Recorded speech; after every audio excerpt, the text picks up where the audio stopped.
4 sections. Write all of your answers in the listening question booklet. At the end of the real test, you will be given 10 minutes to transfer your answers to an answer sheet. Now turn to Section 1 of your booklet. Section 1. You are going to hear a conversation about renting an apartment. First, you have some time to look at questions 1 to 6.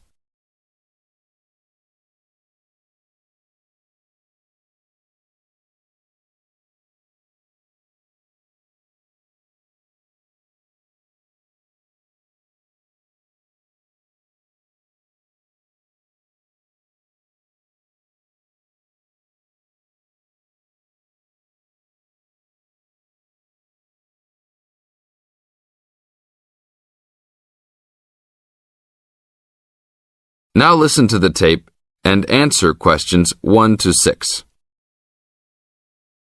How can I help you, sir? Hi, I'm interested in renting an apartment in your building. Can you show me around inside? Sure, my pleasure. Do you know what kind of apartment you're looking for? I'm thinking of something for my best friend and I. The apartment doesn't have to be too big, just something comfortable for the two of us. I'm looking for a kitchen, 2 bedrooms and a bathroom, just something simple. Okay, well, let me show you what we have to offer. We divide our apartments into 3 categories.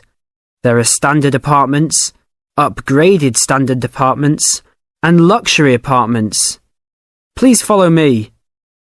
This apartment just went up for rent yesterday. The old tenants moved into a larger one. This apartment is what I call the standard apartment. It's small, but has everything you need. The kitchen comes with a refrigerator, an oven, and a stove. There is 1 bathroom with a shower, but no bathtub. The rooms are a good size, and both have their own closets. The living room has enough space for a couch. We will provide a television for you. These apartments are very popular with students because they are affordable and practical. Right now, we are renting these out for only $1,000 a month. I think this is a little bit on the small side. There's no space for a dining table or even for an extra desk. We will both need room to study. If there are guests over, we hope to be able to have a dining table big enough for at least 4 people. Do you have anything slightly larger? Maybe just an apartment with a bigger living room? Well, let's take a look. Right now, we also have an opening for a luxury apartment. This apartment is larger. It has 3 bedrooms, and all 3 are larger than the last one. And there are 2 bathrooms, and all have bathtubs. The kitchen is also larger, and come with an additional dishwasher and freezer. The living space has plenty of space for a dining room. How much is the rent on these apartments? These are more expensive, usually in the $2,500 range. Don't forget that there is an additional bedroom, so you could find another roommate to lower the cost. I think that's a little bit on the expensive side. We don't really have the time to find another roommate, so it's probably better to stick with the 2-bedroom places.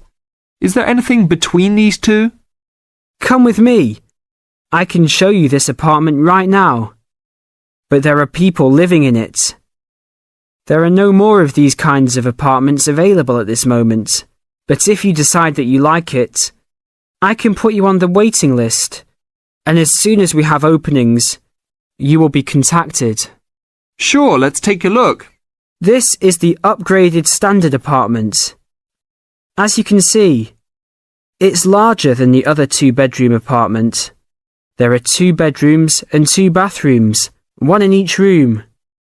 The living room comes with a television, but no furniture. The kitchen is around the same size as the other smaller apartment. The basic difference is the additional bathroom and larger living room. These rent for around $1,400. Now look at questions 7 to 10.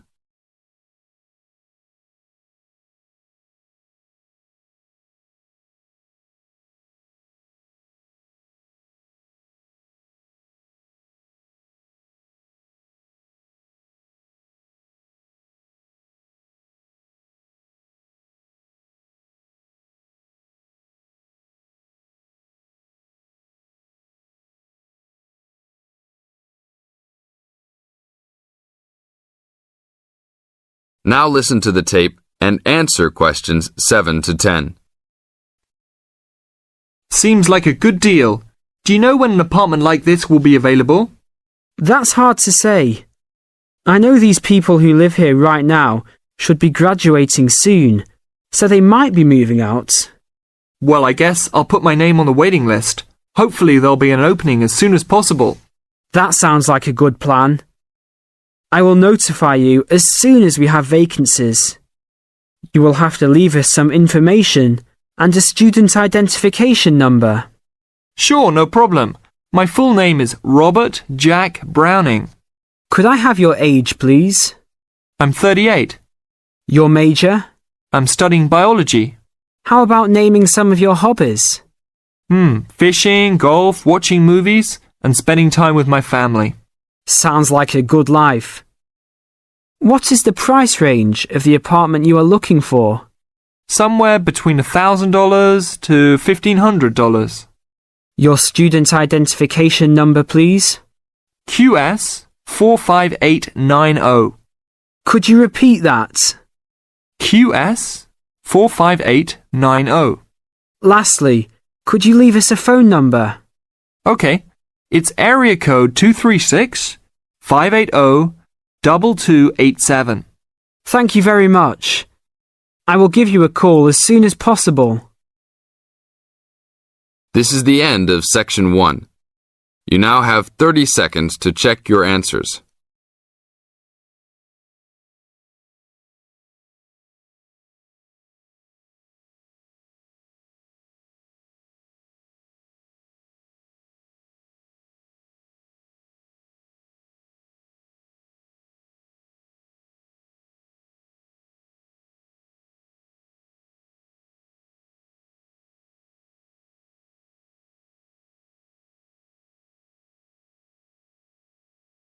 Now turns to part 2.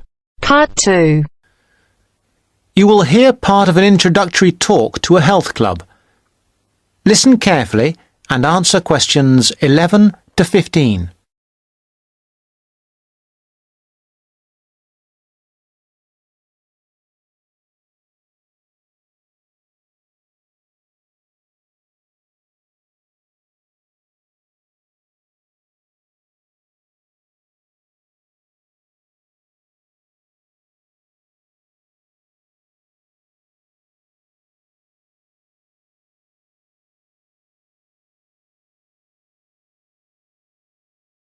Now listen carefully and answer questions 11 to 15.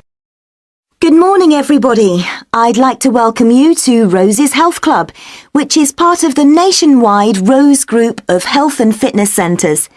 Today, I hope to tell you everything about the Glenfield Centre and the facilities it offers. First, have a look at the map of the centre I have put up here. There's a copy of it in your information packs. As you can see, we have a range of facilities. We are here at the meeting point next to the reception desk. If you get lost, which is unlikely, make your way here. The main feature of the health club is, of course, the swimming pool. This is a 25-metre pool divided into 3 or 4 lanes. Access to the pool is normally through the changing rooms for obvious reasons. To get to these, bear left as you come through reception, and as you follow the corridor, they are the 2 doors immediately to your right. First the female changing room, then the men's. If you follow the corridor right to the back of the building, you'll find one of our most popular features, 3 state-of-the-art squash courts. We keep them in very good condition, so if you're keen on that sport, I'm sure you'll appreciate the quality. Right then, I'm sure what many of you are thinking of joining for is access to the gym facilities and activities like yoga. We've got lots of space for this, and these are all situated on the left-hand side of the main corridor, opposite the changing rooms and squash courts. At the far end, you'll find the fixed and free weights room. There are lots of fixed weights machines, and you'll also find exercise bikes and rowing machines. Next to that, Directly opposite the changing rooms, there's access to our sports hall. This is where yoga classes, martial arts, circuit training and other classes take place. We even have badminton and table tennis sometimes. OK, moving on from the sports, there are two other things to point out. One is a small door next to reception to the left as you come in. This takes you into the staff training room. This is important because you'll know where to find us in an emergency, and it doubles as a first aid room in those circumstances. Finally, last but not least, there is another corridor to the right as you come in, and that leads you to the cafe lounge on one side and the viewing area for the swimming pool on the other. Before you hear the rest of the talk, you have some time to look at questions 16 to 20.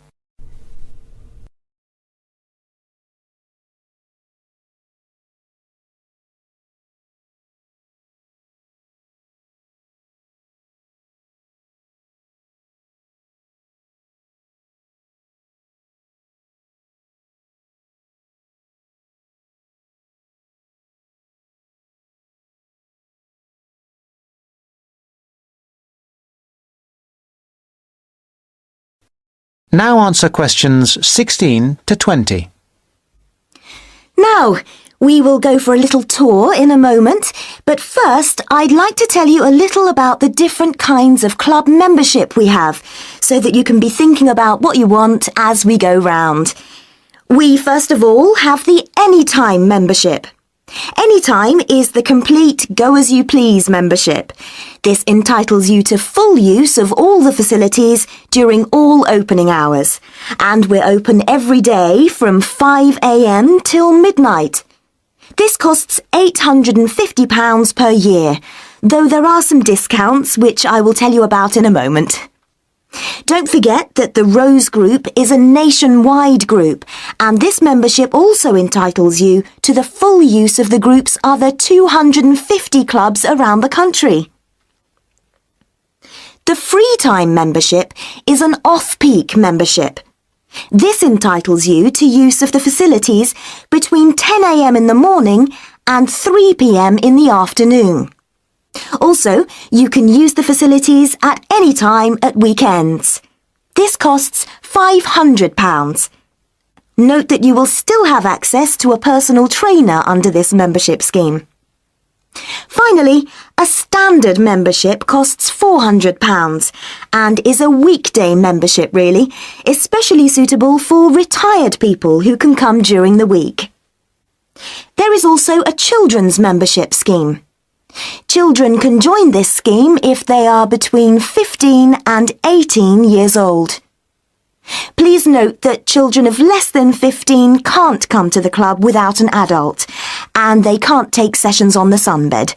Not that young people usually want to use a sunbed anyway. The children's schemes are all half price, that is 50% for each child or young person in the scheme. People who live outside the area can have a discount of up to 50%, but this has to be arranged specially with the general manager. If that is of interest to any of you, let me know and I will fix up an appointment for you. Now, let's go on our tour. That is the end of part 2.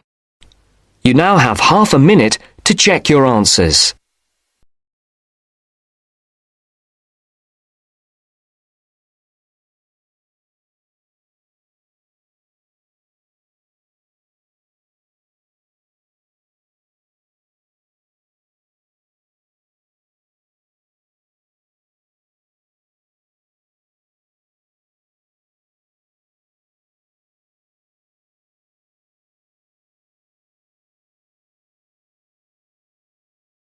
Now turn to Section 3.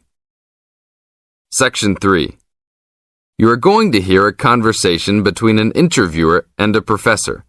First, you have some time to look at questions 21 to 26.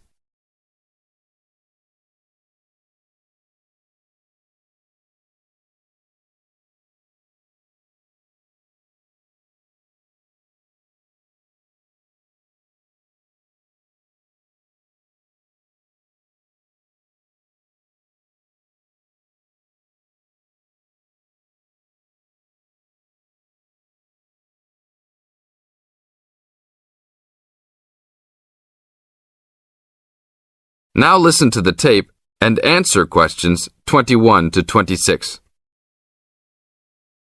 Today I'm here with Professor Nittick, who is our new university president. He has been a professor for 20 years and teaches many of the best classes on campus. I know many of you have had him as a teacher and know of his brilliance. Good morning, Professor Nittick. Thank you for stopping by the student station. Thank you for having me here. It is always great to get to meet many of the students who are involved with our school. I haven't been here since 2 years ago. Yes, I remember at that time you were still teaching every semester. 2 years later, you're only teaching every once in a while. But it seems like you are still always busy. The administration world is just as busy as the teaching world for you. How do you stay in touch with the university, even with the change in your everyday duties? I try to stay in touch with what is popular with the university students. I usually spend time with as many students as I can. They usually give me insight into what the new concerns and beliefs are for the new generation.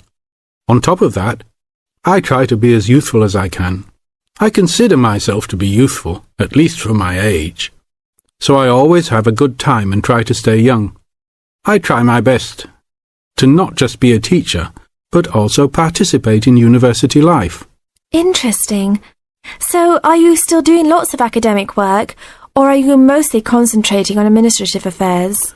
Well, I mostly do administrative affairs now, but that doesn't mean that I still don't have a very deep interest in academic matters. I often visit other campuses around the world and meet other professors in my field. I learn the most by travelling and seeing the different places of the world and the different fields of thought. I even did a television programme last month in Manchester. Will you be on television any time soon then? Well, you can call the television station and see if I will be on television any time soon. Maybe I will be on the news report. I don't think it is really that significant, though. Oh, really? That sounds great. I will remember to look out for you. Let's move on. With all your busy travelling recently, how do you find time for your personal life? I try to keep my university life separate from my personal life. Sometimes it's hard to find time to just take my wife and 3 kids out for a family dinner, but usually we all manage to get together every few days. I'm taking a few weeks off next month to take my family down to South America, to Brazil for a few days. I can't wait to just sit on the beach. Wow, that sounds like a wonderful trip. Professor Nittick, could you tell the audience a little about what goes on in an average day of a university administrator? An average day? Oh, I don't think there is such thing as an average day for me. The last few weeks I've been travelling all the time. I can be in Los Angeles in the morning and in New York by the afternoon and back to Los Angeles by the evening. Sometimes I will spend the whole week at a new university, showing the new administrators the ins and outs of running a university. Sometimes I can spend the whole day in the office on the phone. So there really is no average day for me. I guess that is because I do so many different tasks. Sorry to let all the viewers down, but that is the plain truth. Now look at questions 27 to 30.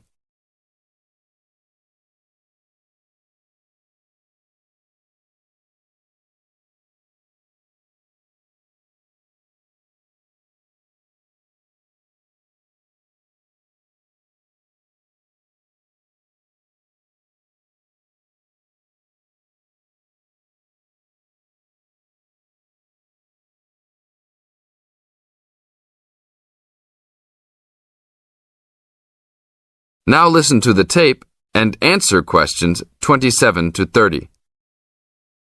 Well, I guess I can sum it up for them. You are a busy man. That is probably a good description. So, are there any immediate plans for the coming few weeks? Well, I'm in Los Angeles for the next 2 days, and then I fly to Colorado to meet a new prospective professor for our university. I will be in Colorado for about a week. Then I go to Japan for the next 10 days to meet with our university branch in Japan about record sales there. After that, I return to Los Angeles for a week, just in time for the graduation of the class of 2001. There you have it, my next month's schedule. Thank you very much, Professor Nittick. I always enjoy having you on our show. We hope to have you back on our show next time. This is the end of Section 3. You now have 30 seconds to check your answers.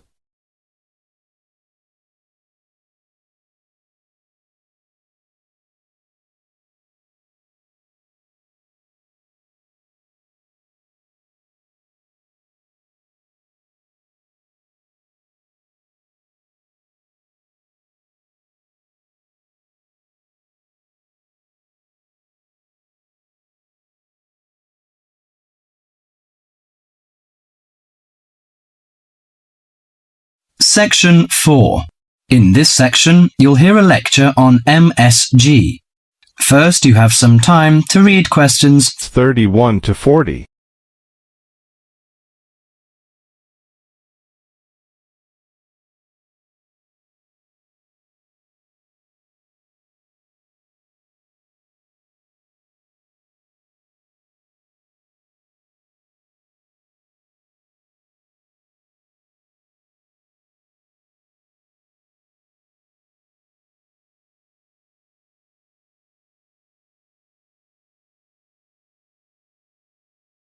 Now listen to the conversation and answer questions 31 to 40.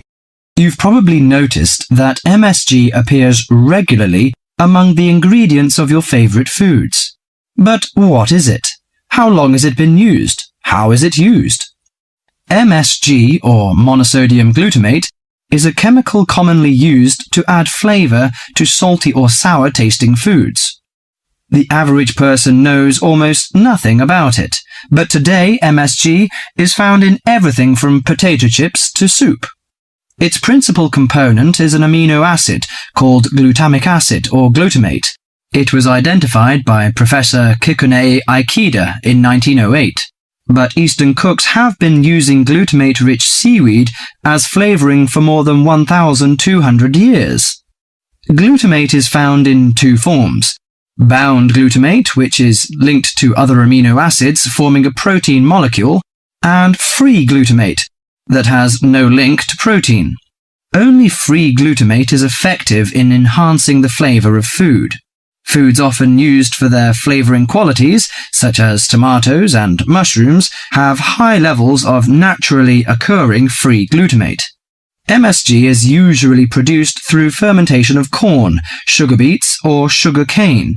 The finished product is a pure white crystal, which dissolves easily and blends well in many foods. Monosodium glutamate enhances the basic flavor of many foods. New studies also show that MSG elicits a unique taste that is known as umami in Japan and often described by Americans as a savory, broth-like or meaty taste. Umami may be the fifth basic taste, beyond salty, sweet, sour, and bitter. As an integral part of cuisines around the world, this savory taste is common to the bouillons of Europe, the oyster sauce of China, the soy and fish sauces of Southeast Asia, the pizza of Italy, and the chowders and stews of America. MSG helps bring out the best natural flavors in a variety of foods such as meat, poultry, seafood, and vegetables. While MSG harmonizes well with salty and sour tastes, it contributes little or nothing to sweet or bitter foods. Results of taste panel studies indicate that a level of 0.1 to 0.8% MSG by weight in food provides optimum enhancement of the food's natural flavor. This is within the range of glutamate that naturally occurs in foods. Approximately 1/2 teaspoon of MSG is an effective amount to enhance the flavor of a pound of meat or 4 to 6 servings of vegetables or soup. MSG is a self-limiting substance. Once the proper amount is used, adding more contributes little to food flavor. Overuse of MSG, as with many other seasonings and spices, may cause some foods to have an undesirable taste. There is simply no substitute for wholesome quality food and good cooking techniques. MSG makes good quality food taste better, but will not improve the flavor of poor quality food. Disturbingly, Scientists have known since the 1960s that MSG kills brain cells in young animals. Further research suggested that MSG may also be responsible for ailments ranging from skin rashes to irregular heartbeat and depression. Reports vary on just what percentage of the population is sensitive to MSG. One researcher put the figure as high as 30%, but food industry-sponsored studies have suggested it as low as 1 to 2%. Baby food manufacturers agreed to take MSG out of their products in the 1970s, but it is still widely used in other foods. This is because MSG is an economical way of stimulating great taste. If you're making a chicken stew but can't afford a whole chicken, why not use a little chicken and a lot of MSG? Consumer groups in the USA campaign regularly against its use, but for many of us, MSG will continue to be a part of everyday life. Food, it seems, will always be a matter of personal taste. That is the end of section 4. You now have half a minute to check your answers.